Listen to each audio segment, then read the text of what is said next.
നമസ്കാരം, ലൂസ് ടോക്കിലേക്ക് സ്വാഗതം. നമസ്കാരം. ഇന്ന് നമ്മൾ പി ജയരാജൻ്റെ പൊളിറ്റിക്കൽ ഇസ്ലാം വിഷയത്തെക്കുറിച്ച് ചർച്ച ചെയ്യാമെന്നായിരുന്നു പറഞ്ഞിരുന്നത്. അതെ, പക്ഷേ ജയരാജൻ ചാടിക്കളിച്ചെന്ന് തോന്നുന്നില്ല. അതെ അതെ, പുള്ളി ഒഴിഞ്ഞു മാറുകയാണ്. ഞാൻ അങ്ങനെ അർത്ഥത്തിലല്ല പറഞ്ഞെന്നൊക്കെ പറഞ്ഞ് അറിയാമല്ലോ, പതിവ് പോലെ അദ്ദേഹം പാർട്ടിക്കകത്ത് ഒരുപാട് ഒതുക്കപ്പെട്ടിരിക്കുന്ന ഒരു അവസ്ഥയിലും കൂടെയാണ് എനിക്ക് തോന്നുന്നത്. പക്ഷെ അപ്പോൾ പുസ്തകം അദ്ദേഹം ഇനി മാറ്റേണ്ടി വരുമോ എന്നുള്ളതാണ് അദ്ദേഹം ഈ അതൊരു അപകടം. കാരണം അദ്ദേഹം പുസ്തകത്തിൽ എഴുതി വെച്ചിരിക്കുന്ന കാര്യങ്ങൾ അദ്ദേഹത്തിന് മാറ്റേണ്ടി വരാം.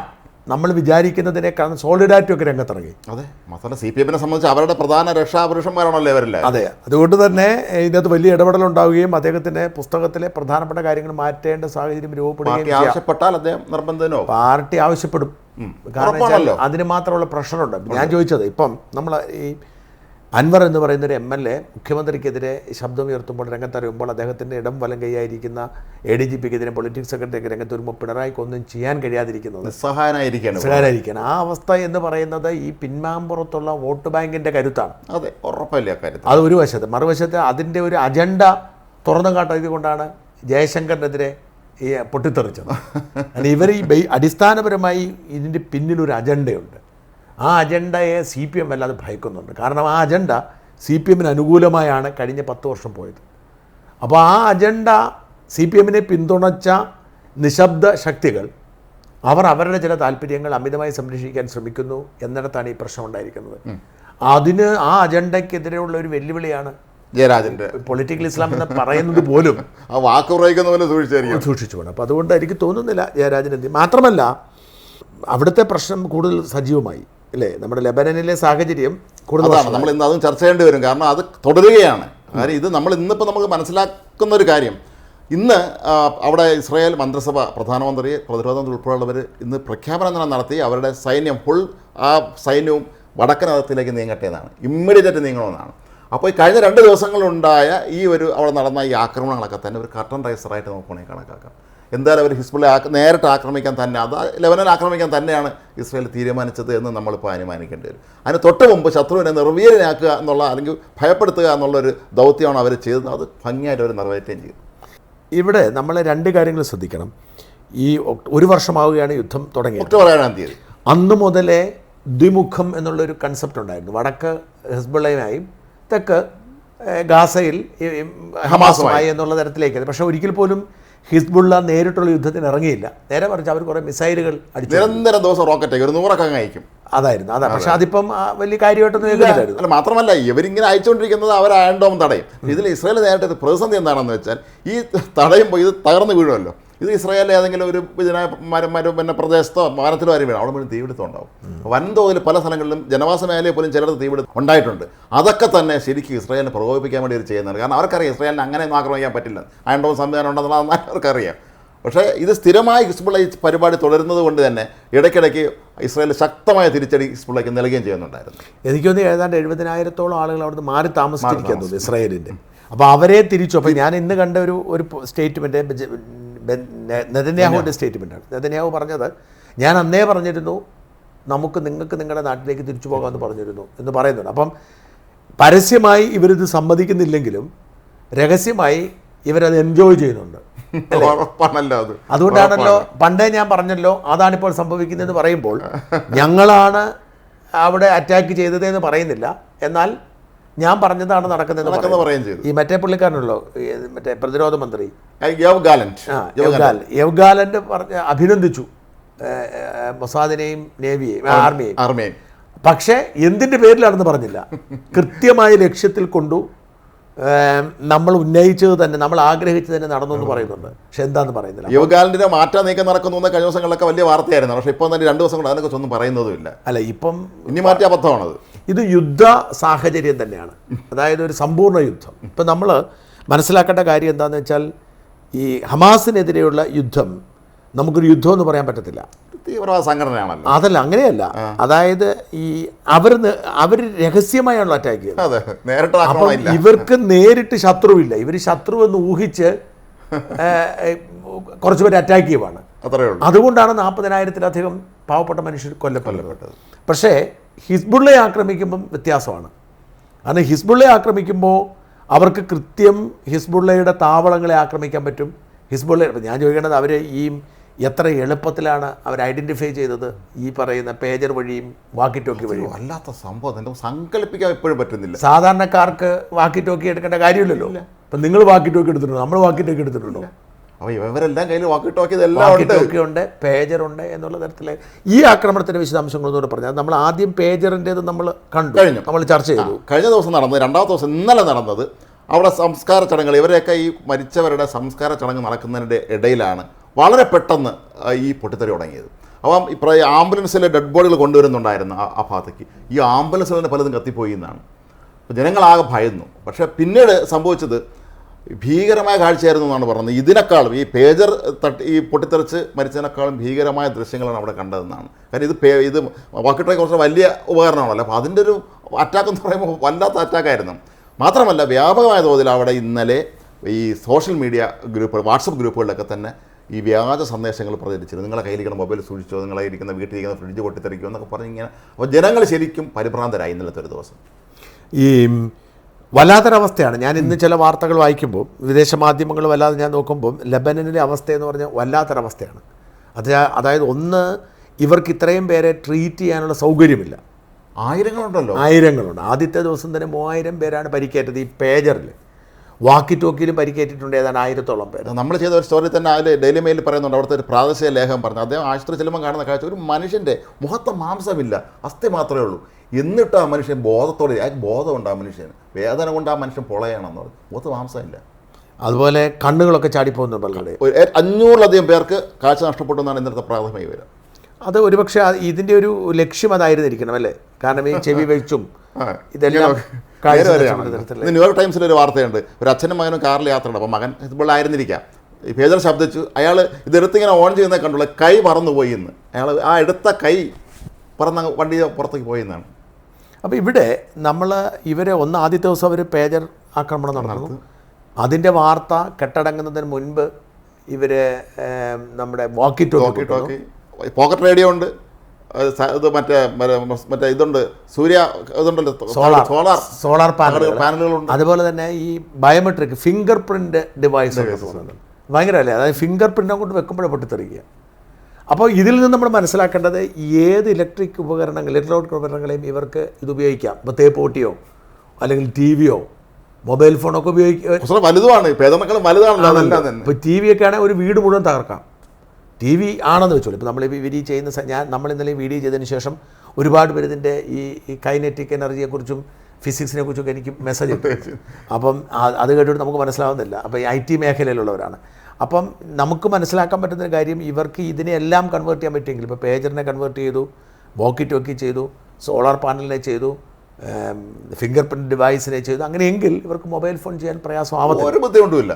അപ്പം ഈ ഏതെങ്കിലും പ്രത്യേക ബാച്ചോ, ഇപ്പോൾ ഈ പേജർ പോലും ഒരു പർട്ടിക്കുലർ ബാച്ചിനെയാണ് ഇവർ അറ്റാക്ക് ചെയ്തത്. അപ്പം മൊബൈൽ ഫോൺ അടക്കമുള്ള സാധനം ആ ബാച്ച് ഔട്ട്ഡേറ്റഡ് ആണെന്ന് പറയുന്നുണ്ട്. പഴയ വിഭാഗത്തിൽപ്പെട്ടതാണ്. ഇപ്പോഴും അത് നമ്മൾ നിലവിലുണ്ടെങ്കിൽ പോലും അത് ഇപ്പോഴും അത് കാലഹരണപ്പെട്ട ഒരു മോഡലാണ് അതെന്നാണ് പറയപ്പെടുന്നത്. അപ്പോൾ ഇവിടെ നമ്മൾ ചർച്ച ചെയ്യേണ്ട ഒരു കാര്യം രാജ്മോഹൻ, എന്താണ് ഇതിൻ്റെ ഒരു ഭാവി, ഏത് തരത്തിലേക്ക് ഇത് പോകും എന്നുള്ളതുകൊണ്ട് അതിന് മുമ്പ് നമുക്ക് ചർച്ച ചെയ്യേണ്ടത്, ഇപ്പോൾ നമുക്ക് കുറച്ചുകൂടി ക്ലാരിറ്റി ഉണ്ടായിട്ടുണ്ട്. ഇത് എങ്ങനെയാണ് ഇത് രൂപപ്പെട്ടത്, ആരാണ്. അപ്പം ഇന്ന് ഞാൻ വായിച്ചപ്പം ഒരു ക്രിസ്ത്യാനോ എന്ന് പറയുന്നൊരു പെണ്ണിൻ്റെ പേര് പുറത്തു വന്നു, BSC എന്ന് കാണുന്ന കമ്പനി. അപ്പം ഇവർ പറയുന്നത്, അതായത് ഈ പേജർ ഉണ്ടാക്കി കൊടുത്തു എന്ന് പറയപ്പെടുന്ന ഹംഗേറിയൻ കമ്പനി, അതായത് പേജർ ഉണ്ടാക്കി എന്ന് വാർത്ത വന്നത് മുഴുവൻ ഒരു തായ്വാനീസ് കമ്പനിയാണ് അല്ലേ? അതെ, തായ്വാനീസ് ഗോൾഡ് അപ്പോളോ. അപ്പോൾ ഈ ഗോൾഡ് അപ്പോളോ പറയുന്നത് ഞങ്ങൾ ഉണ്ടാക്കി കൊടുത്തിട്ടില്ല, അപ്പം ഞങ്ങൾക്ക് അങ്ങനെ ഒരു ബന്ധവുമില്ല, ഞങ്ങളുടെ ബ്രാൻഡ് ഉപയോഗിക്കാൻ ഞങ്ങൾ ഈ BSC എന്ന് പറയുന്ന കമ്പനി അനുവദിച്ചിട്ടുണ്ട്, ഹംഗേറിയൻ കമ്പനി അനുവദിച്ചിട്ടുണ്ട്. അപ്പോൾ അവിടെ അസോസിയേറ്റ് പ്രസിൻ്റെ AP-യുടെ റിപ്പോർട്ടർ ചെന്നു ഈ സ്ഥലത്ത്, ഈ അഡ്രസ്സ് ചെല്ലുമ്പോൾ അതൊരു റെസിഡൻഷ്യൽ ഏരിയയാണ്, റെസിഡൻഷ്യൽ ഫ്ലാറ്റാണ്. അപ്പോൾ റെസിഡൻഷ്യൽ ഫ്ലാറ്റിൽ ഇതിൽ ഒട്ടിച്ച് വെച്ചിട്ടുണ്ട്, കടലാസിൽ ഒട്ടിച്ച് വെച്ചിട്ടുണ്ട്, ഈ കമ്പനിയുടെ അടക്കം ഒരു 10-15 കമ്പനിയുടെ പേരൊട്ടിച്ച് വെച്ചിട്ടുണ്ട്. പക്ഷേ ഈ പറയുന്ന ക്രിസ്ത്യാനോ എന്ന് പറയുന്ന ഈ പെണ്ണിനെ, അതിസുന്ദരിയാണ് കേട്ടോ, ഈ ക്രിസ്ത്യാനോ എന്ന പെണ്ണിനെ ഇവരാരും കണ്ടിട്ടില്ല. അപ്പം ഇവളുടെ സോഷ്യൽ മീഡിയ അക്കൗണ്ടുകളിൽ പറയുന്നത് ഇവള് വലിയ ഉന്നത വിദ്യാഭ്യാസം, ഫിസിക്സ് പഠിച്ചതാണ്, അല്ല ULC ലണ്ടൻ യൂണിവേഴ്സിറ്റി ഓഫ് ലണ്ടനിൽ നിന്ന് അവൾ PhD എടുത്തു. പിന്നീട് ലണ്ടൻ സ്കൂൾ ഓഫ് എക്കണോമിക്സിൽ അവൾ പൊളിറ്റിക്കൽ സയൻസ് അക്കാഡമിക് ക്വാളിഫിക്കേഷൻ ഒരുപാട് അക്കൗണ്ടിങ് ക്വാളിഫിക്കേഷനുള്ള ആളാണ്. എന്നാൽ 14 വർഷം ലണ്ടനിൽ താമസിച്ചതാണ്. പക്ഷേ അവളുടെ സോഷ്യൽ മീഡിയ അക്കൗണ്ടിലൊക്കെ പറയുന്നത് അവൾ നിരന്തരം ലോകം മുഴുവൻ ചുറ്റിക്കറങ്ങുന്നതാണ്. ഫ്രാൻസിലും പാരീസിലും സ്വിറ്റ്സർലൻഡിലും സൂറിച്ചിലും ഒക്കെ അവൾ എപ്പോഴും ഓരോ സ്ഥലത്തിരിക്കുന്ന. ഇന്ന് ഇവിടെ പാരീസിലാണെങ്കിൽ പിറ്റേ ദിവസം ലണ്ടനിലായിരിക്കും. ആ ലണ്ടനിലാണ് പിന്നെ അവൾ അടുത്ത ആഴ്ച കാണുന്നത് സൂറിച്ചിലായിരിക്കും. ഈ തരത്തിൽ ഇവളുടെ ഒരു നെറ്റ്വർക്ക് ഉണ്ടാകും. അപ്പം ഈ പറയുന്ന തായ്വാനി കമ്പനി പറയുന്നത് മറ്റവരെ ഏൽപ്പിച്ച. അപ്പം ഈ കമ്പനി ഔദ്യോഗികമായി പറയുന്നത് ഇവർ ഏതാണ്ട് $8 ലക്ഷം 8 ലക്ഷം യൂറോയുടെ വാർഷിക വിറ്റ് വരെ ഉണ്ടെന്ന് പറയുന്നുണ്ട്. അപ്പോൾ ഈ 1-2 ഓർഡർ ആയിരിക്കാം. അതെ. അപ്പം ഈ വ്യക്തിയുടെ ഈ കമ്പനി ഔദ്യോഗികമായി പറഞ്ഞത് ഞങ്ങൾ ഒരു സാധനം ഉണ്ടാക്കാറില്ല, ഞങ്ങൾ വെറും ഡീൽ ബ്രോക്കേഴ്സ് എന്നാണ് പറയുന്നത്. അപ്പോൾ ഇതൊക്കെ ആശയക്കുഴപ്പം. ആരും ഇത് ഹംഗറി സർക്കാർ അത് പറഞ്ഞിട്ടുണ്ട്. ഹംഗറി സർക്കാർ പറഞ്ഞിട്ടുണ്ട്. അപ്പോൾ ഇവിടെയുള്ളൊരു പ്രശ്നം ഹിസ്ബുള്ളിലേക്കോ അല്ലെങ്കിൽ ഈവൻ ലെബനനിലേക്കോ ഒരു യൂറോപ്യൻ രാജ്യത്തൊന്നും സാധനം എത്തിച്ചു കൊടുക്കാൻ പറ്റുമോ? പറ്റത്തില്ല, ഒരിക്കലും നടക്കില്ല. ഞാൻ ഒരിക്കൽ സൂചിപ്പിച്ചെന്ന് തോന്നുന്നു. ഒരിക്കൽ ഞാനും എൻ്റെ വൈഫും കൂടെ ലണ്ടൻ എയർപോർട്ടിൽ ചെന്നിറങ്ങുമ്പോൾ, ഞങ്ങൾ മാഞ്ചസ്റ്റർ എയർപോർട്ടിൽ ചെന്നിറങ്ങുമ്പോൾ എപ്പോഴും നമ്മളാണല്ലോ ഈ കേസും വെക്കാനൊക്കെ ഉള്ളത്, നമുക്കായിരിക്കുമല്ലോ ഒരു ചെറിയ ആശങ്ക ഉണ്ടാകുന്നത്. അപ്പോൾ നമ്മളാണ് പക്ഷേ വൈഫിന് അങ്ങനെ പോകാൻ കാരണം ഒരുപാട് രാജ്യങ്ങളിൽ പോയിട്ടുണ്ട്, ഒരുപാട് രാജ്യങ്ങളിൽ സ്പോർട്സുമായിട്ട് ബന്ധപ്പെട്ട്. പക്ഷേ എന്നെ അങ്ങ് പാസ്സാക്കി വിട്ടിട്ട് ഇവളോട് മാറി നിൽക്കാൻ പറഞ്ഞു. അപ്പം എന്നോട് ഞാൻ അവിടെ നിൽക്കുക, ഇവൾ വരുന്ന കാണാൻ വേണ്ടി ഞാൻ വെയിറ്റ് ചെയ്യുവാണ്. അപ്പോഴത്തേക്കും ഞൊടിയിടയിൽ ഒരു 10-12 പോലീസുകാർ, യൂണിഫോംഡ് പോലീസുകാർ വന്നു. എന്നിട്ട് ഒരു കുറിപ്പ് കൊടുത്തു, പിടിച്ചോണ്ട് പോയി. എന്നോട് ചോദിച്ചു പറയാമെന്ന് പറഞ്ഞു. സംഭവം എന്താണ്? ഇവൾ ടെഹ്റാനിൽ നടന്നൊരു ഏഷ്യൻ ചാമ്പ്യൻഷിപ്പിൽ പങ്കെടുക്കാൻ പോയിരുന്നു, കായിക താരത്തിൽ. അപ്പോൾ എന്തിന് ഇറാനിൽ പോയി എന്നുള്ളതായിരുന്നു ചോദ്യം. അത് 10-16 പേരെ അവളെ വിളിച്ച് നിശിതമായി ചോദ്യം ചെയ്തു. പിന്നെ അവളുടെ സ്പോർട്സ് പശ്ചാത്തലവും ഒളിമ്പിക്സും ഏഷ്യൻ ഗെയിംസും ഒക്കെ കണ്ടിട്ട് അവർ റിലീസ് ചെയ്തു. അപ്പം അത്ര കരുതൽ ഈ പാശ്ചാത്യ രാജ്യങ്ങളിൽ ഈ കാര്യം. ഇറാനിൽ പോയി എന്നൊരൊറ്റ കാരണത്താൽ അവളെ ഏഷ്യൻ ഗെയിംസ് നടന്നപ്പോൾ, ഏഷ്യൻ ചാമ്പ്യൻഷിപ്പ് നടന്നപ്പോൾ പോയതാ. ഇറാനിൽ പോയി എന്നൊരൊറ്റ കാരണത്താൽ ബ്രിട്ടൻ എയർപോർട്ടിൽ പിടിച്ചു വെച്ചു. പുള്ളിക്കാരി കായികതാരം അല്ല, ഒരു സാധാരണ ഒരാളാണ്. പ്രശ്നമാണ്, പെട്ടെന്നാണ് കായികതാരമാണ്. അപ്പം ജപ്പാനിൽ പോയതും അമേരിക്ക പോയതും ഇംഗ്ലണ്ട് വന്നെല്ലാം പാസ്പോർട്ട് എടുത്ത് പരിശോധിച്ച് നോക്കി കഴിഞ്ഞപ്പോൾ അവർ തൃപ്തരായി, അവർ സോറി പറഞ്ഞു വിട്ടു. അതവരുടെ രീതി. അത്ര സൂക്ഷ്മത ഇവർക്ക് ഉണ്ടാകുമ്പോൾ ലബനനിലേക്ക് ഹംഗറിയിൽ നിന്നും സാധനങ്ങൾ എത്തുക, ഈവൻ തായ്വാനിൽ നിന്ന് എത്തുക എന്ന് പറഞ്ഞവർ, കാരണം തായ്വാൻ പോലും ചൈനയുടെ കൺട്രോളിലല്ലല്ലോ. പേര് ടെക്നിക്കലി ചൈനയുടെ കൺട്രോൾ പിടിക്കാൻ നോക്കുന്നുള്ളൂ. അപ്പോൾ ഇതിൻ്റെ അകത്ത് നമ്മൾ ഞാൻ മനസ്സിലാക്കുന്നത് ഇതിൻ്റെ അകത്ത് ഒരു ഈ പറയുന്ന ക്രിസ്ത്യാനോ എന്ന് പറയുന്ന സ്ത്രീ, ആ യുവതി അവരൊരു പക്ഷേ മൊസാദിൻ്റെ ഒരു ചാരയാവാം, സ്പൈ ആവാം. മൊസാദിന് അങ്ങനെ പശ്ചാത്തലം നമുക്കറിയാമല്ലോ, വലുതാ ഇഷ്ടം പോലെ. അവർക്ക് ലോകം മുഴുവൻ ഉണ്ടല്ലോ, നമുക്ക് തന്നെ അറിയില്ല, ഇവർക്ക് തന്നെ പരസ്പരം അറിയില്ലെന്നാണ് പറയുന്നത്. മൊസാദിന്റെ ഏജന്റുമാർക്ക് പോലും തമ്മിൽ നമ്മൾ രണ്ടൊരു ഏജന്റ് നമുക്ക് പോലും പരസ്പരം അറിയില്ലായിരിക്കും എന്നാണ് പറയുന്നത്. ഈ മൊസാദ് മാത്രമാണ് ലോകത്തെ ഒരേ ഒരു ചാരസംഘടന. അവരുടെ 40% ഫോഴ്സും സ്ത്രീകളും, 40%. അതിൽ 22% പേരും ടോപ്പ് പൊസിഷനുള്ളവരാണ്. അതായത് മൊസാദ് സ്ത്രീകളെ കൃത്യമായി ഉപയോഗിച്ചാണ് ഈ പ്രസ്ഥാനം കൊണ്ടുപോകുന്നത്. അപ്പോൾ ചാരപ്പണിയുടെ ഏറ്റവും, മൊസാദ് അവരുടെ പുസ്തകത്തിലൊക്കെ പറയുന്നത് ചാരപ്പണിയുടെ ഏറ്റവും ശക്തരായ ഉപയോഗിക്കാൻ പറ്റുന്ന ആളുകൾ സ്ത്രീകളാണ്. അപ്പം ഹണി ട്രാപ്പ് അവരുടെ ഒരു തന്ത്രം, ആരെയും ഹണി ട്രാപ്പ് വീഴ്ത്തും. പക്ഷേ ഇവർക്ക് എന്തോ ആവാം, അതിൻ്റെ ലിമിറ്റുണ്ട്, കൂടെ കിടക്കാൻ അനുവാദമില്ല. അപ്പം ഈ പ്രലോഭിപ്പിക്കാം, കൂടെ കിടക്കാൻ പറ്റത്തില്ല. അപ്പം ഏത് ഭരണാധികാരിയെയും ഈ സൈനികന്മാരെയും എല്ലാവരെയും, അപ്പോൾ ഇവർ വലിയ തോതിൽ ചാരപ്രവർത്തനത്തിന് ഇവർ സ്ത്രീകൾ ഉപയോഗിക്കുന്നുണ്ട്. അപ്പം ഈവൻ ഈ മൊസാദിൻ്റെ പ്രത്യേകത, അവർ സഖ്യകക്ഷികൾക്കിടയിലും ചാരപ്രവർത്തനം നടത്തുന്നു. അപ്പോൾ അവർ നമ്മൾ ഇന്ത്യയായിട്ട് തന്നെ അടുപ്പാണെങ്കിലും ഇന്ത്യയിലും ചാരന്മാരുണ്ടാവും. കാരണം അവരെ സംബന്ധിച്ചിടത്തോളം അത് മാത്രമല്ല, അതുകൊണ്ട് നമുക്ക് ചില ഗുണം ഉണ്ടാവാറുണ്ട്. ഇപ്പം നമ്മുടെ ആ ബോംബെയിലെ ആക്രമണമൊക്കെ മുൻകൂട്ടി നേരത്തെ അറിയിച്ചിരുന്നു, ബാലാക്കോട്ട് അറിയിച്ചു. അതായത് ഇവർക്ക് ഇവിടെ ചാരന്മാരുണ്ട്, ഇവിടെ കൃത്യമായ ഇൻ്റലിജൻസ് സംവിധാനമുണ്ട്. ഇപ്പോൾ ഇവരുടെ മിഷനെ അവർ ഉപയോഗിക്കുന്നത് പ്രധാനമായും അവരുടെ ചാരപ്രവർത്തനത്തിനും അവരുടെ ഇൻ്റലിജൻസ് സംവിധാനത്തിനും. അപ്പോൾ ഇവരുടെ ഇൻ്റലിജൻസ് ഭയങ്കര ഇൻ്റലിജൻസാണ്. അപ്പം ഈ ചൈന പിന്നെ നന്നായി ഇപ്പോൾ ചാരപ്രവർത്തനം നടന്ന ചൈനയിലെ പല ആളുകളും, ഹോങ്കോങ്ങിലെ ആളുകൾ ഉപയോഗിച്ചാണ് അവർ, ഹോങ്കോങ്ങുകാരാണ് ചൈനയെ സഹായിക്കുന്നത്. അപ്പം ഈ ചാരന്മാർ, അപ്പം ഇങ്ങനെ എല്ലാ മേഖലയിലും അവർക്ക് ചാരന്മാരുണ്ട്. അത്തരത്തിലുള്ളൊരു ചാരവനിതയാവാം ഈ ക്രിസ്ത്യാനോ എന്നാണ് പറയുന്നത്. കാരണം ഈ ഒരുപക്ഷെ 2022 ഈ കമ്പനി രജിസ്റ്റർ ചെയ്യുന്നത്. കമ്പനി രജിസ്റ്റർ ചെയ്ത വർഷം ഇവർ 7 ലക്ഷം യൂറോയുടെ കച്ചവടം നടത്തി. പക്ഷേ പിറ്റേ വർഷം 2023 $5 ലക്ഷം നടത്തിയിട്ടു. അപ്പോൾ ഒരു പക്ഷേങ്കിൽ ഈ കമ്പനി പോലും ഇസ്രായേൽ സേന മൊസാദ് രജിസ്റ്റർ ചെയ്യിപ്പിച്ചതായിരിക്കാം ഈ ഒരു ഡീലിന് വേണ്ടി. അല്ല, മൊസാദിന്റെ സാധാരണ എല്ലാ ഓപ്പറേഷൻസിനും ആവറേജ് അവർ 7 മാസം മുതൽ 2 വർഷം വരെ എടുക്കുമെന്നാണ് പറയുന്നത്. സമയം എടുത്തേ ചെയ്യുള്ളൂ, പെട്ടെന്ന് ചാടി വീഴും ചെയ്ത് അപ്പുറത്തേക്ക് പോകാതെ 7 മാസം മുതൽ 2 വർഷം വരെ എടുത്തായിരിക്കും അവർ പല ദൗത്യങ്ങളും ചെയ്യുന്നതെന്നാണ്. കാത്തിരിക്കും, വെയിറ്റ് ചെയ്ത് പതുക്കെ വന്ന് ആ പോയിന്റിലെത്തുമെന്നാണ് അവർ. അല്ലാതെ അപ്പം ഈ നോർവേ ശിക്ഷിച്ച ഒരു ഒരു ഒരു എന്താണ് ഒരു ലൂസി എന്നോ തെരേസ എന്ന് കണ്ട് പറയുന്ന ഒരു ലൂസി എന്നാണ് എനിക്ക് തോന്നുന്നത്. സൗത്ത് ആഫ്രിക്കക്കാരിയായിരുന്നു.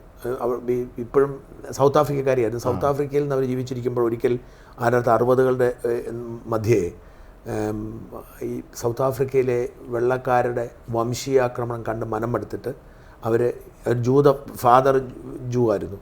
അങ്ങനെ അവർ ഇസ്രായേലിന് പോയി. അങ്ങനെ ഇസ്രായേലിൽ ചെന്നിട്ട് ഇസ്രായേലിൻ്റെ ഈ മൊസാദിൽ ചെന്ന് കേട്ടു. മൊസാദ് അവരെ ഒരു ഫ്രഞ്ച് പാരീസിലേക്ക് അവരെ പത്രപ്രവർത്തകമായിട്ട് വിട്ടു, ഫ്രീലാൻസ് പത്രപ്രവർത്തകമായിട്ട് വിട്ടു. അവരങ്ങനെ പല രാജ്യങ്ങളിലും കറങ്ങി. ആ സമയത്താണ് ഈ നോർവേയിൽ കുടിയേറിയിരുന്ന 3 പേരെ, അതായത് നമ്മുടെ മ്യൂണിക് ഒളിമ്പിക്സിൻ്റെ കൊലപാതകത്തിൽ ലിസ്റ്റിലെ 3 പേരെ ഐഡൻറ്റിഫൈ ചെയ്ത് തട്ടിക്കളയാനുള്ള എല്ലാ സംവിധാനം ഒരുക്കി കൊടുത്ത് ഇവരാണ്. പക്ഷേ പിടിക്കപ്പെട്ടവർ സാധാരണ അവിടെ വളരെ കുറച്ച് പേര് പിടിക്കപ്പെട്ട് അവരെ അവിടെ ഏതാണ്ട് ജയിലിലടച്ചു. പക്ഷേ ഇസ്രായേൽ ഇടപെട്ടിട്ട് ശിക്ഷ, അങ്ങനെ ഒരു നിയമമുണ്ട്. അതായത് ഇപ്പം നമ്മളൊരു ഇന്ത്യൻ പൗരനാണെങ്കിൽ നമുക്ക് എപ്പോഴും നിയമത്തിൻ്റെ പ്രത്യേകത, നമ്മളൊരു ഇന്ത്യൻ പൗരൻ, ലോകത്ത് ഏതെങ്കിലും ഒരു രാജ്യത്തെ ഒരു പൗരൻ ഒരു കുറ്റകൃത്യം ലോകത്തെവിടെ ചെയ്താലും ഇന്ത്യയെ ശിക്ഷിക്കാം.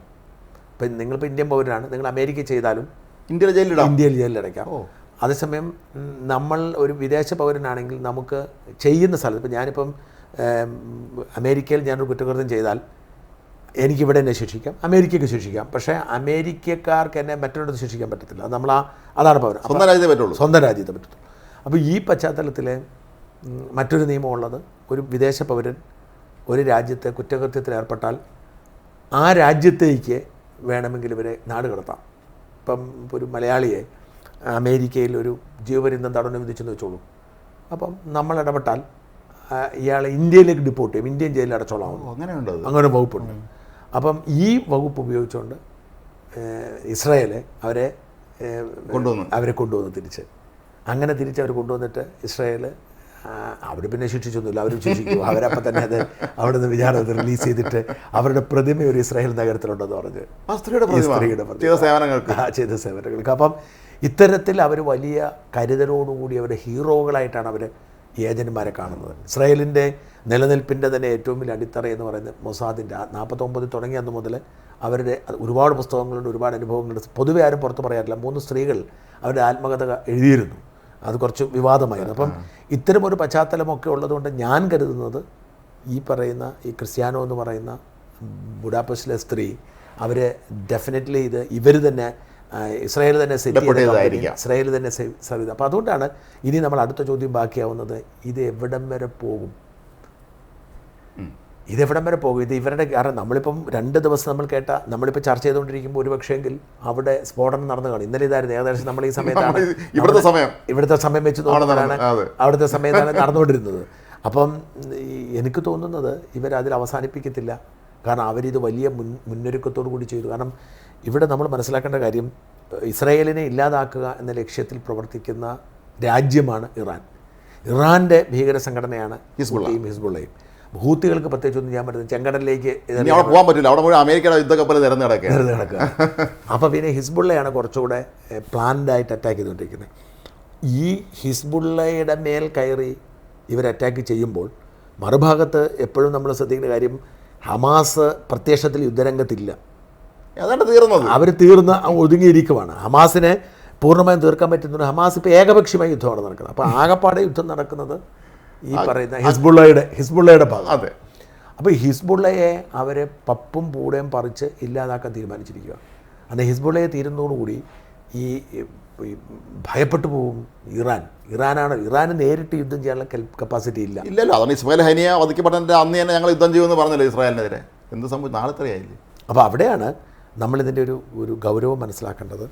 ഈ എന്തായിരിക്കും, എനിക്ക് തോന്നുന്നു യുദ്ധം ഒരു ക്ലൈമാക്സിലേക്ക് പോകുന്നു എന്നൊരു തോന്നൽ എനിക്കുണ്ടാകുന്നുണ്ട് ഈ ഒരു സാഹചര്യം കൊണ്ട്. കാരണം ഇവരിപ്പോൾ ഹിസ്ബുള്ളയെ കൃത്യമായി ടാർഗറ്റ് ചെയ്ത് തീർക്കാൻ ഇറങ്ങിയിരിക്കുകയാണ്. അപ്പോൾ അല്ലെങ്കിൽ ഇത്രയും പ്രകോപിപ്പിച്ചിട്ട് രണ്ട് ദിവസം തുടർച്ചയായിട്ട് അറ്റാക്ക് ഇന്നും നാളെയൊക്കെ വരാം.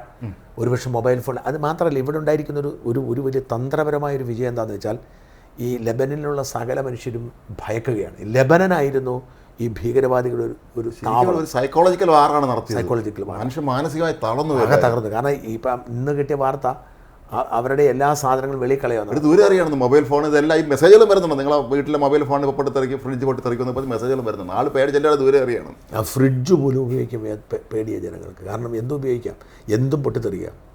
അപ്പോൾ ഈ ഒരു മാനസികാവസ്ഥ പറഞ്ഞാൽ, ഒന്ന് ആശുപത്രി അവർക്ക് ചികിത്സിക്കാൻ സൗകര്യങ്ങളില്ല, രണ്ട് ഇനിയും പൊട്ടിത്തെറിക്കുന്ന ഭയമുണ്ട്.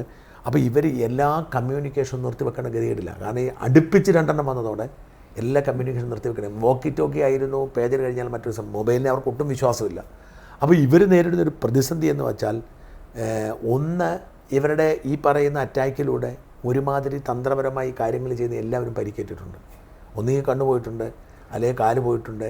അങ്ങനെ ഈ ഹിസ്ബുള്ളയുടെ ആ ചെയിനിന് വേണ്ടി നടന്ന ഒരു ചെയിനിന് നേരെ നടന്ന വലിയൊരു അറ്റാക്കാണ്. സത്യത്തിൽ 100,000 ബോംബുകൾ ഒരുമിച്ച് അറ്റാക്ക് ചെയ്യുന്നതിനേക്കാൾ ഫലപ്രദമായൊരു അറ്റാക്കാണ് അവർ നടത്തിയിരിക്കുന്നത്. ഇനി ഏകോപനത്തിന് ആളില്ലാത്തൊരവസ്ഥ വരും അവിടെ. അപ്പോൾ ഹമാസിന് സംഭവിച്ച അതേ കാര്യം അവിടെ സംഭവിക്കും. ഏകോപനത്തിന് ആളിനേക്കാൾ കൂടി കമ്മ്യൂണിക്കേറ്റ് ചെയ്യാൻ പറ്റത്തില്ല. കാരണം അവരെങ്ങനെ കമ്മ്യൂണിക്കേറ്റ് ചെയ്യും?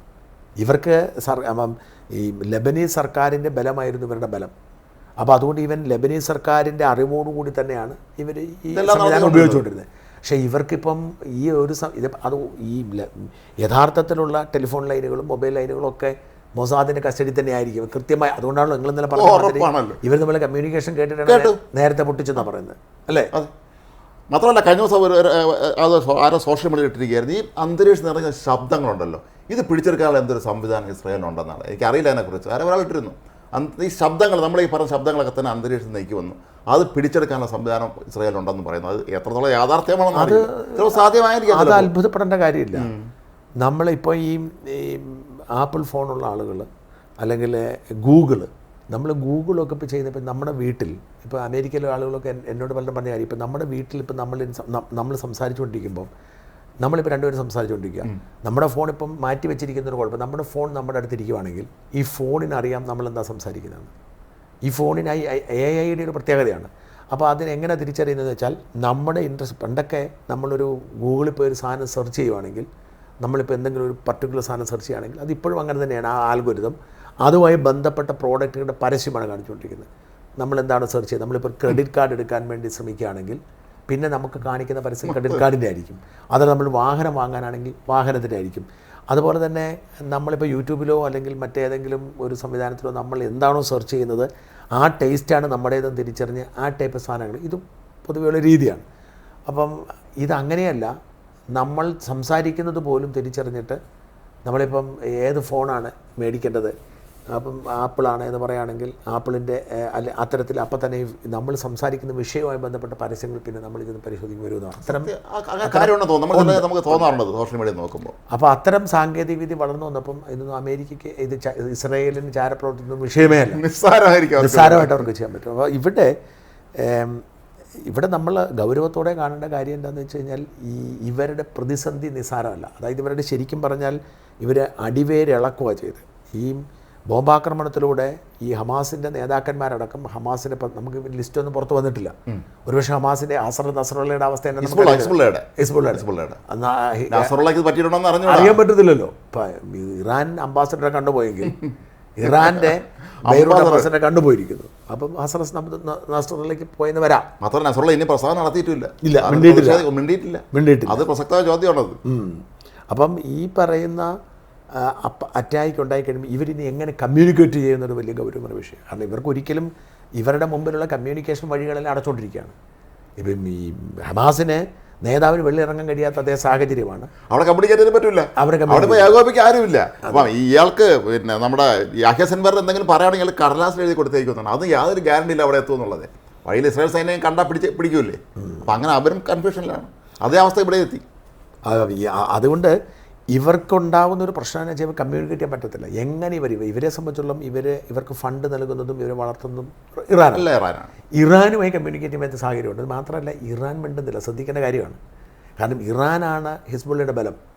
ഫണ്ട് നൽകുന്ന ഇറാനാണ്, ട്രെയിനിങ് നൽകുന്ന ഇറാനാണ്, ആയുധം കൊടുക്കുന്ന ഇറാനാണ്, അവിടെയുള്ള എല്ലാ സംവിധാനവും ഒരുക്കി കൊടുക്കുന്ന ഇറാനാണ്. അപ്പം ഇറാനെ സംബന്ധിച്ചിടത്തോളം അവർക്ക് തലപൊക്കാൻ കഴിയാത്ത ഒരു അറ്റാക്കാണ് ഇസ്മായിൽ ഹനിയെ കൊന്നത് വരെ സംഭവിച്ചിരിക്കുന്നത്. അതിന് തിരിച്ചടി കൊടുക്കാത്തത് കൊണ്ട് ഇറാൻ്റെ നാണക്കേട് മാറിയിട്ടില്ല. അവിടെ ഇപ്പോൾ ഹിസ്ബുള്ളയുടെ വേരിറക്കാൻ വേണ്ടി ഇവർ ഇറങ്ങുമ്പോൾ ഇറാൻ ഇവരെ സഹായിക്കാൻ പറ്റും. ഒന്നാമത്തെ കാര്യം, ഇറാനുമായിട്ട് കമ്മ്യൂണിക്കേറ്റ് ചെയ്യാൻ പറ്റത്തില്ല. അപ്പോൾ ഹിസ്ബുള്ള എന്ന് പറയുന്ന ഭീകര സംഘടനയുടെ ചരിത്രത്തിലെ ഏറ്റവും വലിയ പ്രതിസന്ധിയിലൂടെ അവർ കടന്നു. കുറച്ച് പേര് മരിക്കുന്നതോ അല്ലെങ്കിൽ ഏതെങ്കിലും അറ്റാക്ക് ഉണ്ടാകുന്നതോ പോലെ അല്ല, ചിതറിപ്പോയിരിക്കുന്നു, അവരെ ചിതറിക്കളഞ്ഞിരിക്കുന്നു. അത് മാത്രമല്ല, അവർക്കിനി ഒന്നും വിശ്വസിക്കാൻ കഴിയാത്ത സാഹചര്യമാണ്. ഒന്നിവർ കമ്മ്യൂണിക്കേറ്റ് ചെയ്യാൻ പറ്റത്തില്ല ഇറാനുമായിട്ട് കമ്മ്യൂണിക്കേറ്റ് ചെയ്ത് പറ്റൂ. ഇറാൻ എന്നുള്ള എല്ലാ സംവിധാനങ്ങളും ചോർത്തപ്പെടുന്ന സാഹചര്യമുണ്ട്. ഇവർക്കൊന്നും ചെയ്യാൻ കഴിയാത്ത സാഹചര്യമാണ്. അപ്പം ചുരുക്കി പറഞ്ഞാൽ നമ്മുടെ ഹമാസ് എത്തപ്പെട്ടിരിക്കുന്ന അതേ അവസ്ഥയിലേക്ക് തന്നെ ഹിസ്ബുള്ള എത്തിയിരിക്കുന്നു. ഞാൻ പലപ്പോഴും ഡിസ്കസ് ചെയ്യുന്ന ഒരു കാര്യമാണ്, ഈ ഒരു വർഷം ആകുമ്പോൾ എന്നിട്ടും ഇസ്രായേൽ എന്താണ് ഈ ഹമാസിനെ ഹിസ്ബുള്ളയെ ഒന്നും ചെയ്യാൻ കഴിയാത്തത് നമ്മൾ പലപ്പോഴും ചർച്ച ചെയ്തിട്ടുള്ള ഒരു കാര്യം തന്നെയാണ്. അവർ സമയം എടുത്തു എന്നുള്ളിടത്താണ്. അത് കൃത്യമായിട്ട് അത് അവസാന തടി കൊടുക്കാൻ വേണ്ടിയുള്ള ആ ഒരു പ്ലാനിങ് ആയിരിക്കാൻ നടന്നിട്ടുള്ളത്. അതിൻ്റെ അകത്ത് രാജ്മോഹൻ ആ ചോദ്യത്തിന് ഒരു വലിയൊരു അപകടമുണ്ട്. ഒന്ന്, ഇവർക്ക് ലെബനനെ ആക്രമിക്കാൻ പറ്റത്തില്ല. ലെബനൻ ഇവരെ ഒന്നും ചെയ്യുന്നില്ല, വേറെ രാജ്യമാണല്ലോ. ഇവർക്ക് ഫലസ്തീനെ ആക്രമിക്കാൻ പറ്റത്തില്ല. കാരണം ഫലസ്തീൻ എന്ന് പറയുന്നത് ഒരു എന്താ പറയുക, ഒരു അവരൊന്നും ചെയ്യുന്നില്ല. അല്ലെങ്കിൽ ഇവർക്ക് ജോർദാനെയോ ഇവരെ ഖത്തറിനെയോ ഇവർക്ക് ഒരു തരത്തിലും ഈ പറയുന്ന സംവിധാനങ്ങളെ പിന്തുണയ്ക്കുന്നവർ ഒന്നും ചെയ്യാൻ പറ്റത്തില്ല. കാരണം ഇവരാരും യുദ്ധമുഖത്തില്ല. ഇവർക്ക് ഈവൻ ഇറാനെ പോലും അറ്റാക്ക് ചെയ്യാൻ പറ്റത്തില്ല. ഇറാൻ യുദ്ധത്തിന് ഇറങ്ങിയിട്ടില്ല. അപ്പോൾ ഇവർ നേരിടുന്ന ഒരു പ്രതിസന്ധി എന്ന് പറഞ്ഞാൽ ഇവർ രണ്ട് ഭീകര സംഘടനകളാണ് അറ്റാക്ക് ചെയ്യുന്നത്. ഈ ഭീകര സംഘടനകളെ അറ്റാക്ക് ചെയ്യണമെങ്കിൽ ആ ഭീകര സംഘടനകൾ സ്ഥിതി ചെയ്യുന്ന രാജ്യത്തെ അല്ലെങ്കിൽ ആ രാജ്യം പൂർണ്ണമായും ആ ഭീകര സംഘടനയോട് നിൽക്കുന്ന സാഹചര്യമാണ് രാജ്യത്തെ അറ്റാക്ക് ചെയ്യുക. ഇപ്പോൾ ഇവർ ഹിസ്ബുള്ളയെ ആക്രമിച്ചപ്പോൾ ലെബനൻ ഇസ്രായേലിനെ ആക്രമിക്കുവാണെങ്കിൽ ഇവർക്ക് എളുപ്പമാണ് തിരിച്ച് ലെബനനെ ആക്രമിക്കാം. ലെബനൻ ഒന്നും ചെയ്യുന്നില്ല. അപ്പോൾ ഈ പശ്ചാത്തലത്തിൽ ഇവരെ സംബന്ധിച്ചിടത്തോളം ഇവരുടെ ഏറ്റവും വലിയ പ്രോബ്ലം, ഇസ്രായേൽ നേരിടുന്ന ഏറ്റവും വലിയ പ്രോബ്ലം ശത്രുവിനെ കണ്ടെത്തുക, ഐഡൻറ്റിഫൈ ചെയ്യുക എന്നുള്ളതാണ്. ഇപ്പോൾ ഇന്ത്യയും പാകിസ്ഥാനും തമ്മിൽ നേർക്കുന്ന യുദ്ധം ചെയ്യുമ്പം നമുക്ക് ധൈര്യമായിട്ട് അടിക്കാം. അവൻ പാകിസ്ഥാനാണ്, ആ നിൽക്കുന്ന മുഴുവൻ പാകിസ്ഥാനികളാണ്, അത് പാകിസ്ഥാൻ മണ്ണുമാണ്. നമുക്കൊന്നും കണ്ണടച്ച് നമുക്ക് വിട്ടേച്ചാൽ മതി. തിരിച്ച് അവർ നമ്മളെ അറ്റാക്ക് ചെയ്യുന്നുണ്ടെങ്കിലും അവർക്ക് അങ്ങനെ ചെയ്യാം. പക്ഷേ അങ്ങനെയല്ല ഈ ഹമാസിനെ അറ്റാക്ക് ചെയ്യുന്നത്. അങ്ങനെയല്ല. കാരണം ഹമാസ് എന്ന് പറഞ്ഞാൽ ആരും കാണുന്നില്ല. ഹമാസ് എന്ന് പറയുമ്പോൾ നമ്മൾ പാകിസ്ഥാൻ നമുക്ക് കാണാൻ ആളുണ്ട്, ഹമാസ് എന്ന് പറഞ്ഞാൽ കാണാൻ ആരുമില്ല. ഒരുത്തനെ പിടിച്ചിട്ട് നീ ഹമാസ് ആണോടെ ചോദിച്ചിട്ട് തെളിവെടുത്തിട്ട് അവനെ ഹമാസ് എന്ന് കൊല്ലാൻ പറ്റത്തുള്ളൂ. ഈ പലപ്പോഴും ഈ തട്ടിക്കൊണ്ടു പോകുന്നതിന് പ്രധാനപ്പെട്ട കാരണം അതാണ്. കാരണം ഇവനെ കൊണ്ടുവന്നിട്ട് ഇവനെ ഹമാസ് ആണോ എന്ന് കണ്ടെത്തണം ആദ്യം, അതോ ഇവൻ ഇത് തന്നെയാണ് ഇവിടുത്തെയും. ഈ ലെബനൻ എന്ന് പറയുന്ന ഒരു സാധാരണ രാജ്യമാണ്. അവിടുത്തെ പാവപ്പെട്ട മനുഷ്യരെന്ത് പഴിച്ചു. അവിടെ ഒരു ഭീകര സംഘടന ഉള്ളതുകൊണ്ട്, ഉദാഹരണത്തിന് കശ്മീരിൽ ലഷ്കർ ഇ തോയ്ബ ഉണ്ട് എന്നതിൻ്റെ പേരിൽ കശ്മീരിലുള്ള സാധാരണ കശ്മീരികൾ എന്ത് പഠിച്ചു. ഈ വെടിയേറ്റ് മരിക്കേണ്ടി വരുന്നതും കൊല്ലപ്പെടേണ്ടി വരുന്നതും വേദന അനുഭവിക്കേണ്ടി വരുന്നതും അവിടുത്തെ സാധാരണ മനുഷ്യരുമാണ്. ഈ സഫാരി ടി വിയിൽ ഇപ്പോൾ അവിടെ ഹിസ്റ്റോറി എന്നൊരു പ്രോഗ്രാമാണ് ഇപ്പം നടന്നുകൊണ്ടിരിക്കുന്നത്. LTT പ്രഭാകരനെ കുറിച്ചാണ്. ശനി ഞായറും രാത്രി 9 മണിക്കുണ്ട്. ഞാൻ ഇങ്ങനെ എല്ലാം കൃത്യമായിട്ട് വിടാതെ കണ്ടുകൊണ്ടിരിക്കുന്നുണ്ട്.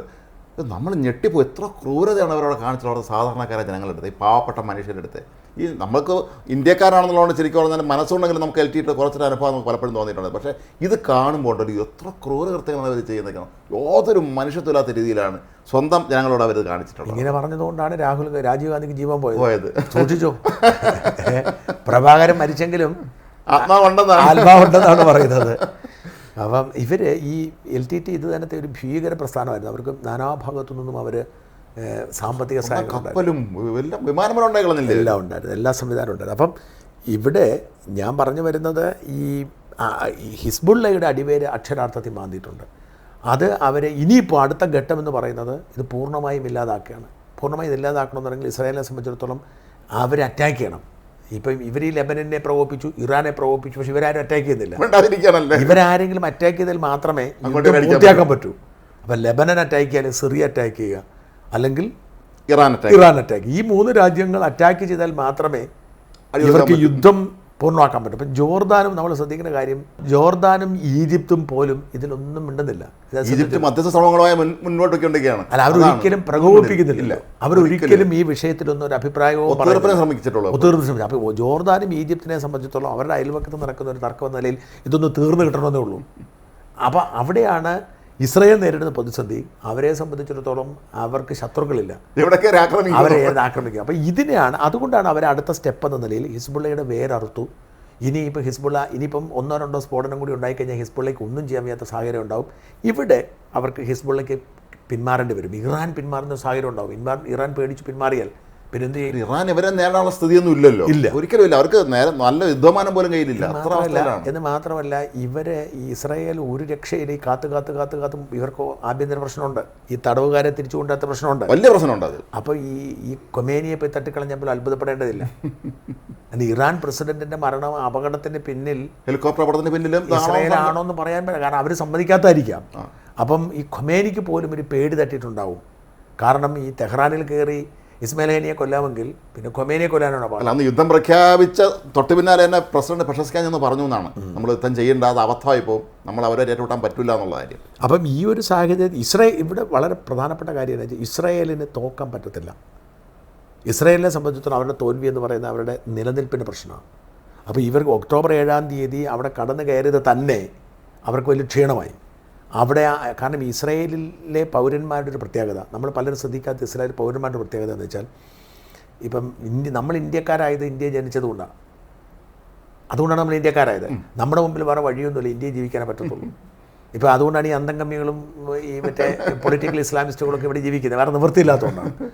അപ്പം അതേസമയം ഇസ്രായേൽ എന്ന് പറയുന്ന രാജ്യം 40കളിൽ രണ്ടാം ലോകയുദ്ധത്തിന് ശേഷം പ്രത്യേകം ഉണ്ടാകുമ്പം അവിടേക്ക് കാലാകാലങ്ങളിൽ അവിടുന്ന് ഇവിടുന്ന് കുടിയേറിയിരിക്കുന്ന ഓരോ ജൂതന്മാർ ഇസ്രായേലിയരായതാണ്. അല്ലാതെ അങ്ങനെ ഇസ്രായേലില്ലല്ലോ. ആ സമയത്ത് കുറേ പേര് പോയിട്ടുണ്ട്, കൊച്ചിയിൽ നിന്നും പോയി. അപ്പോൾ ലോകത്തിൻ്റെ നാനാഭാഗത്തുനിന്നും ജൂതന്മാർക്ക് അങ്ങോട്ട് വരാൻ സാഹചര്യം ഉണ്ടായി. അപ്പോൾ അവർ ഡ്യുവൽ സിറ്റിസൺഷിപ്പ് നിലനിർത്തി. നമ്മളതുപോലെ ഇരട്ട പൗരം അനുവദിക്കാത്ത രാജ്യങ്ങൾ ഒഴിച്ചാൽ, ഇപ്പം യൂറോപ്യൻ രാജ്യങ്ങൾക്കെല്ലാം ഒന്നിലധികം പൗരത്വം അനുവദിക്കാം, അമേരിക്കയ്ക്കും അനുവാദമുണ്ട്. അപ്പോൾ ഇവരെല്ലാം അവരുടെ ആ രാജ്യത്തെ പൗരത്വം നിലനിർത്തിയിട്ടാണ് ഇസ്രായേലിലേക്ക് പോയിരിക്കുന്നത്. അപ്പം ഈ രാജ്യം ദുർബലമായാൽ എന്താ സംഭവിക്കുക? ഇവിടുത്തെ ഒരു 80% ആളുകളും തിരിച്ച് അവരുടെ പഴയ രാജ്യത്തേക്ക് പോകും. ആ ഒരു അപകടമാണ് ഇസ്രായേൽ മുമ്പിൽ കാണുന്നത്. അപ്പോൾ ഇസ്രായേലിൽ താമസിക്കുന്ന ജനങ്ങളുടെ സുരക്ഷ ഭരണകൂടം ഉറപ്പാക്കിയില്ലെങ്കിൽ ആ രാജ്യത്തിന് നിലനിൽപ്പില്ല. അപ്പോൾ ഒക്ടോബർ 7 കടന്നാക്രമിച്ചതോടുകൂടി ഇസ്രായേലിൻ്റെ മുമ്പിലുള്ള വഴിയെന്ന് പറയുന്നത് അവരുടെ ശത്രുക്കളെ ഇല്ലാതാക്കുക എന്ന് മാത്രം, അല്ലെങ്കിൽ അവർക്ക് മുമ്പോട്ട് പോകാൻ പറ്റത്തില്ല. തീക്കട്ടൽ ഉറുമ്പരിച്ചു എന്ന് പറഞ്ഞ പോലെ ആയിരുന്നു. അതുകൊണ്ട് ഹമാസിനെ തീർക്കണമെങ്കിൽ അതിന് മുന്നോടിയായിട്ട് അവർക്ക് ഹിസ്ബുള്ളയെ തീർക്കണം. ഹൂത്തികൾ പിന്നെയും കുഴപ്പമില്ല. ഇത് മാത്രമല്ല, ഇറാൻ ഒതുങ്ങിയാൽ ഹൂത്തികൾ തീരും. ഹൂത്തികളെ സംബന്ധിച്ചിടത്തോളം സൗദി ആയിരുന്നു അവരുടെ മെയിൻ ശത്രു, അതും പോയി, അതോടെ ആയിരുന്നല്ലോ. അപ്പം അതുകൊണ്ടാണ് ഞാൻ പറഞ്ഞത്, ഇപ്പോഴത്തെ ഒരു അവസ്ഥയെന്ന് പറയുന്നത് ഒരു അടുത്ത വലിയ യുദ്ധത്തിലേക്ക് മാറുമെന്നൊക്കെ പലരും പറഞ്ഞാൽ അതിനുള്ള സാധ്യത കാണുന്നില്ല. കാരണം ഇറാൻ ദുർബലമായി, ഇറാൻ കളം വിട്ടു. ഇറാനെ സംബന്ധിച്ചിടത്തോളം അവർക്ക് അവരുടെ നാട്ടിൽ ആക്രമിച്ചിട്ട് തിരിച്ചടിക്കാൻ കഴിയാത്ത ഇറാന് അങ്ങനെ മാത്രം പോയി. അങ്ങനെ ഹിസ്ബുള്ള എന്ത് ചെയ്യും? അവർക്ക് ആയുധമില്ല, അവർക്ക് പിന്തുണയില്ല, അവർക്ക് പണമില്ലാത്തൊരു സാഹചര്യമുണ്ട്. ഇനി എന്ത് ചെയ്താലും ഇവരുള്ളതെല്ലാം തകർത്തു. ഇനി എന്ത് സംവിധാനം ഒരുക്കിയാലും ഈ സംവിധാനത്തെക്കുറിച്ച് കൃത്യമായി മനസ്സിലാക്കാനുള്ള ശേഷി ഇവർക്കുണ്ട്. ഈ ഇസ്രായേലിനുണ്ട്. അതുകൊണ്ട് വലിയൊരു ഒരു പ്രതിസന്ധിയിലേക്കാണ് ഇവരെല്ലാം പോകുന്നത്. പക്ഷേ ഇസ്രായേൽ വിജയത്തിനടുത്തെത്തിയിരിക്കുന്നു. ഇവരെ സംബന്ധിച്ചിടത്തോളം യുദ്ധത്തിൻ്റെ വിജയത്തിനടുത്തെത്തിയിരിക്കുന്നു. നമ്മൾ മാത്രമല്ല, കഴിഞ്ഞ നടന്ന ആക്രമണത്തിൽ 3000-ലധികം പേർക്കാണ് ഗുരുതര പരിക്കും കണ്ണു കാണാത്താക്കായത്. ഇവരെങ്ങനെ റിഹാബിലിറ്റ് ചെയ്യും, ഇവരെങ്ങനെ പുനരധിവസിപ്പിക്കും എന്നുള്ളത് പ്രസക്ത ചോദ്യമുണ്ട്. ലബനനെ പോലുള്ള രാജ്യത്തിന് എങ്ങനെ ഇത്രയും പേര് പുനരധിവസിക്കും, ഇവരെങ്ങനെ അവരെ സംരക്ഷിക്കും? അതൊക്കെ പിന്നെ തന്നെ അങ്ങ് പരിക്കൊക്കെ ശരിയായി അങ്ങ് പൊക്കോളും. കണ്ണുകൊണ്ടാത്തവർ അതൊക്കെ അങ്ങ് പോകും. അത് അവരുടെ വിധിയാണ്. ഇപ്പം ഞാൻ പറഞ്ഞിപ്പം ഫലസ്തീനിലെ ആളുകൾ 40,000 പേര് കൊല്ലപ്പെട്ടു, ആയിരക്കണക്കിന് ലക്ഷക്കണക്കിന് ആളുകൾ പരിക്കേൽക്കുന്നില്ലേ? അതൊക്കെ വിധിയാണ്. ഒരു യുദ്ധഭൂമിയിൽ ചെന്ന് പെട്ടാൽ, യുദ്ധഭൂമിയിൽ ജയിച്ചാൽ പിന്നെ അതിന് ബാക്കി ചെയ്യാന്നുള്ളൂ. പക്ഷേ ഇവിടെ ഒരു അപകടമുള്ളത്, നമ്മളിത് പറയുമ്പോൾ മറക്കരുതാത്ത ഒരു കാര്യം കൂടി പറയേണ്ടതുണ്ട്. ഈ മൊബൈൽ ഫോണുകളെ പോലും വിശ്വസിച്ച് നമുക്ക് ജീവിക്കാൻ വയ്യാത്ത സാഹചര്യം. നാളെ എൻ്റെ കയ്യിലിരിക്കുന്ന മൊബൈൽ ഫോൺ പൊട്ടിത്തെറിക്കാം. നാളെ ഞാൻ യാത്ര ചെയ്ത വിമാനത്തിൽ മൊബൈൽ ഫോൺ ഒരു ബോംബായി ഉപയോഗിച്ച സാഹചര്യം. അപ്പോൾ ഇത് ലോങ് ടേമിൽ ഈ പരമ്പരാഗത ഭീകരാക്രമണ രീതികളിൽ നിന്ന് മാറി ഹൈടെക് യുഗത്തിലേക്ക് മാറുമ്പോൾ ഭീകരവാദികൾ അത് ഉപയോഗിക്കുകയും ലോകത്തിൻ്റെ മനുഷ്യരാശിയുടെ സമാധാനവും സന്തോഷവും പ്രതീക്ഷയുമൊക്കെ ഇല്ലാതാകുകയും ചെയ്യുന്ന ഒരു സാഹചര്യമുണ്ട്. അത് നമ്മൾ അത് ഇസ്രായേലാണ് അതിൻ്റെ കാരണക്കാരെന്ന് പറയാൻ സാധ്യത ഉണ്ടെന്ന് കാണിച്ചു കൊടുത്ത ഇസ്രായേലാണ്. ആ സാധ്യത ഇസ്രായേൽ കാണിക്കും. പക്ഷേ ഇസ്രായേൽ നിലനിൽപ്പിൻ്റെ പ്രശ്നമാണ്, നമുക്ക് അവർ കുറ്റം പറയാൻ പറ്റത്തില്ല. അപ്പോൾ ഈ ഭീകര സംഘടനകൾ ഇല്ലാതാക്കുക എന്നതല്ലാതെ മറ്റു വഴികളൊന്നും ഇവിടെ കാണുന്നില്ല. നന്ദി, നമസ്കാരം.